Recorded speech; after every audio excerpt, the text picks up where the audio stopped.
Good Thursday morning. It is 9:06 here this morning. Eddie William Sellers coming to you from my little dining room. It's kind of chilly here in East Point this morning. Maybe a little touch of blackberry winter. I don't know. Old folks used to call it stuff like that. Now I'm an old folks.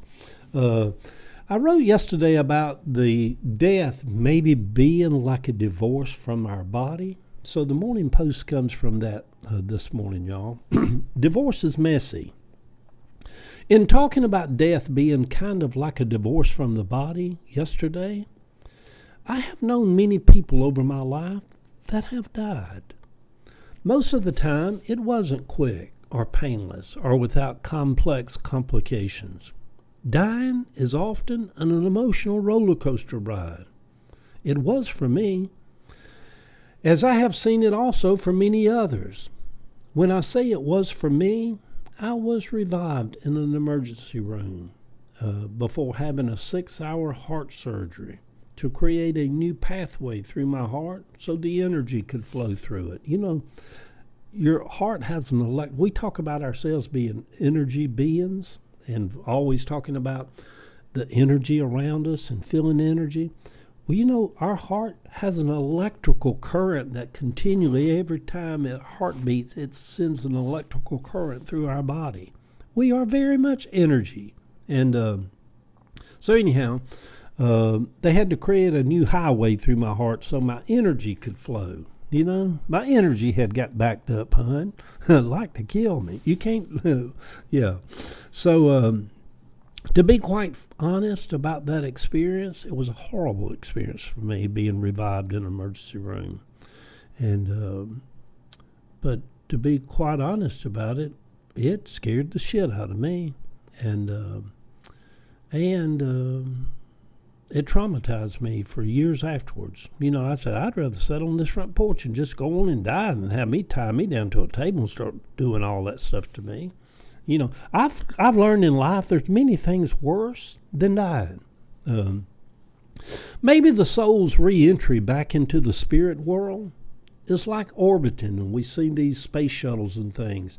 And maybe that re-entry is like the gravitational pull of a spaceship back into the motherland, like we see here. I feel like the country is in the middle of a divorce right now. There is no more love left in this marriage. You know, and Jesus said, a house divided will not stand. The two sides actually have grown to actually hate each other. You know, I know the people on the Trump side said, hon, I'm a child of the Lord. I don't hate nobody. Y'all, they're so full of shit. Yeah. I don't think so. Some people believe that the elections coming up, the midterms and the next presidential election, it'll work itself out. I don't think so. I don't have that kind of faith in this mess. This mess is, the country is not going off the rails. The country has gone off the rails. And I don't know how you get that caboose back up on them train tracks. And we have a raging lunatic. That's the president of the United States now. And I was listening to Tucker, Lord, I hate to even say this. I was listening to Tucker Carlson on TikTok yesterday, and he was talking about when he was at the second inauguration, that Donald Trump would not put his hand on that Bible to take the oath of office, that he had Melania to hold that Bible and put her hand on it. And he said he felt odd about that and felt like he should have spoke up and said something. And said, but he kept quiet about it. He said, but it was very telling that for whatever reason, a tradition that was broke where a man would not put his hand on that Bible. And anyhow, but that's Tucker Carlson. But there is something weird about Donald Trump. Weird about people vote for him too. See, that's that divide in the country. So anyhow, I don't believe it'll work itself out in the next elections. Yeah, the Democrats will probably pick up the House. Maybe we'll have a Democratic vote, but the damage is so enormous. So much damage has been done. Yeah, there's that. So maybe marriages are not meant to last forever. Maybe they are more for a season than for a lifetime. I have known many married couples over my life I have known very few that should have stayed together. Most stay out of not knowing how to cope with being alone, or for the finances, or for the children, or for fear. I only knew of a couple of couples in my lifetime, over my lifetime, that I felt like they belonged together and should stay together until one of them died. One of those couples was my cousin, David King. He fell in love with his wife, Carol, when they was teenagers. And oh, my God, even after 30 years of being together, he just worshiped the ground she walked on, and she took care of him like he was the love of, like she'd fallen in love with him every day of her life. They were sweet together. And never argued, never fussed, not the typical stuff. And the other couple was my Aunt Mary and her Uncle AC.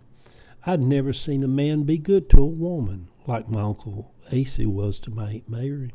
He was just so sweet to her. They just was so cuddly and sweet to each other.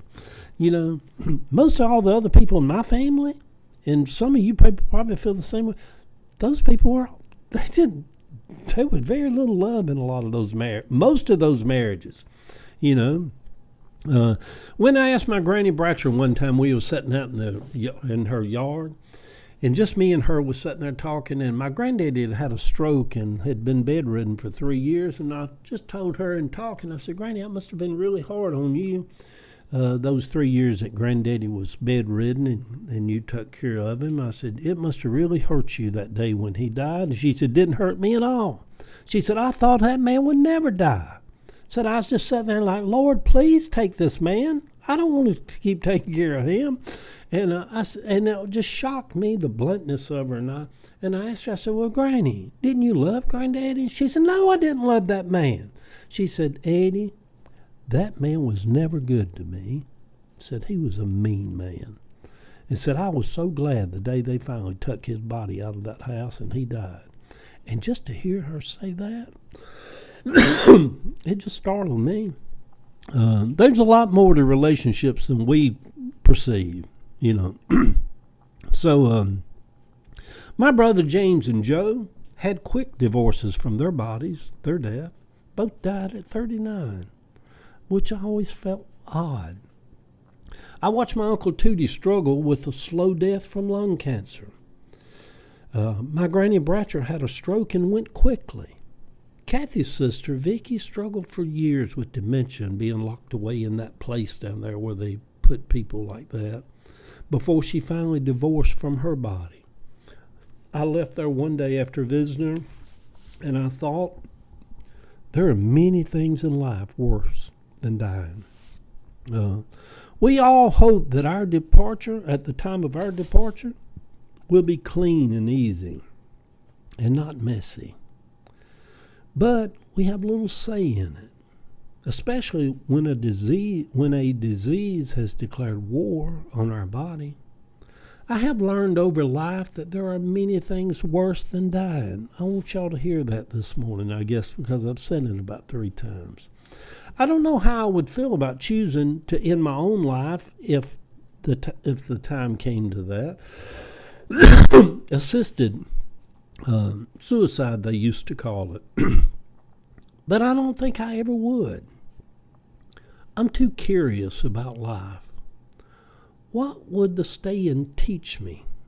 What would I learn through a new type of suffering? Would I write my greatest poems during that time? Would my guitar have a different sound to it coming off of feeble fingers? Would my visitations from God be more profound? In reality, dying would only be a part of the overall journey. Or dying is only a part of the overall journey, just like every other part of the journey. Why would I want to miss any of the journey? I turn my heat on. It's getting hot in here. I start getting hot. I start coughing. Do y'all do that? If I ever get hot, I get to coughing. Yes, divorce is oftentimes messy. Good Thursday morning, sweet people. Ava and I have a day together today. We will go order new cabinets for the Key Road house. then ride over to Loganville to Growers Outlet and load the truck down with plants. It is a yearly tradition we do about this time every year. Now, I guess we about 12 years. Let me close with this, as like we used to say as an old Pentecostal preacher out under a big gospel tent. I'm getting ready to close. Let me close with this. I will rejoice for this day. It is a day the Lord hath made. I choose to rejoice and be glad this morning in this day. The picture over on my Facebook page, a little picture of our room in Paris. In life, really, all anyone ever really needs is just a small place in Paris with a window where you can just lay on bed and look out at night. Love y'all.